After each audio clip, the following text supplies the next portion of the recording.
Let's talk just a little bit about Secondhand Opera and what that's all about. Yeah, that is a mixed media art collective based out of the Twin Cities that we are lucky to be a part of. It composes of this band, Fairfax, Alaska, another band called the Wolf Hoppers, a jazz avant-garde duo called Smokin' with Baby, and a noise punk band called Jill, and we also have a few painters and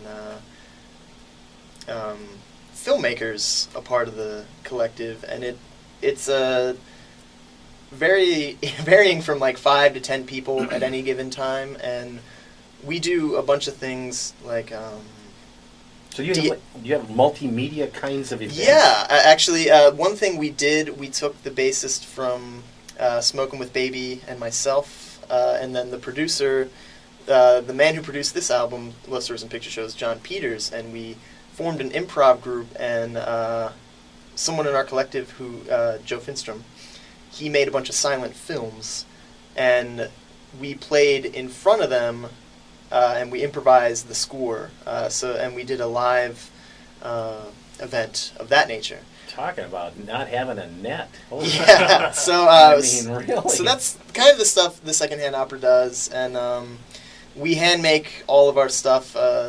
The promo copy sort of looks like that. That was kind of, but we have a handmade album, and it folds out, and you can read all the lyrics while you're listening to it, and they're all pieced together in a mosaic of an art collage from various newspapers in the Twin Cities. Very nice. And we also have a little message on every album that says "Burn this for a friend."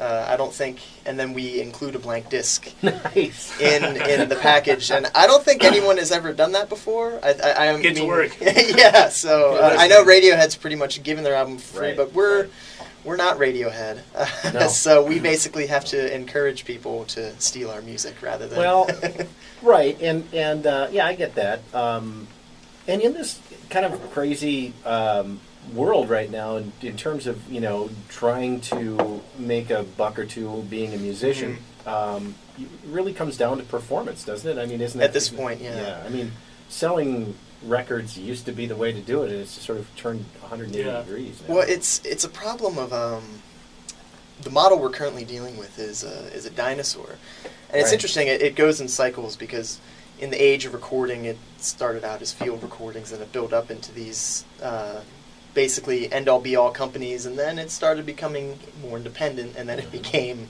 these big Goliath companies again. And now that it's independent, there has to be the game has changed, and more through file sharing and all kinds of ways of fans getting music. It's very clear that music as an art form will never die, but the way people get it Right. probably will. Right. And concert attendance has been at an all-time high for most touring acts. I mean, there are people who've been just doing bigger and bigger things. So, yeah, I think it just has to.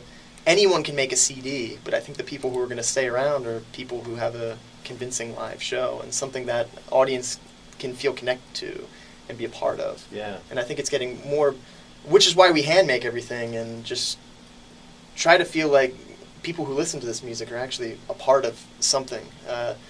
And I'm not, I realize I have the "This Machine Still Kills Fascists," which is a homage to Woody Guthrie, but I'm not even talking about a political thing. I think with the way information is being thrown around, you don't really know what truth is. So at this point, I think just finding an emotional connection is the most real thing people can grasp, and that's kind of what we're going for. Just something that people can relate to. Does the Secondhand Opera collective have kind of a clubhouse? Is there a place where you guys hang out?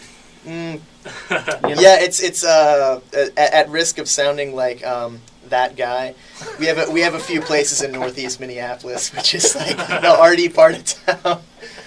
But yeah, we. I used to live in Northeast. Well, Oh yeah, I love So Northeast. you know what we're Yeah. talking about. Yeah. well, I mean, I was a frequent patron of Surdyk's and Oh, that yeah, part of yeah. Northeast.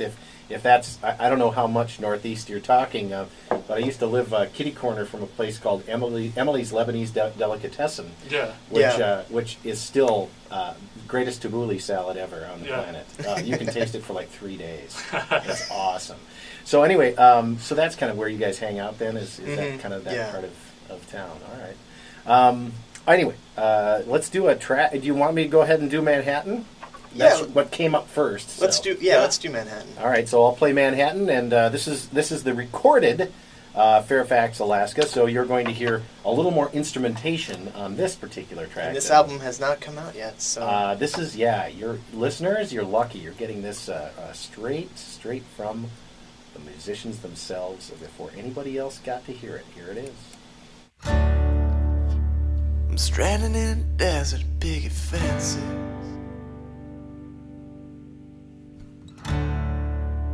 Watching the best years of my life decay.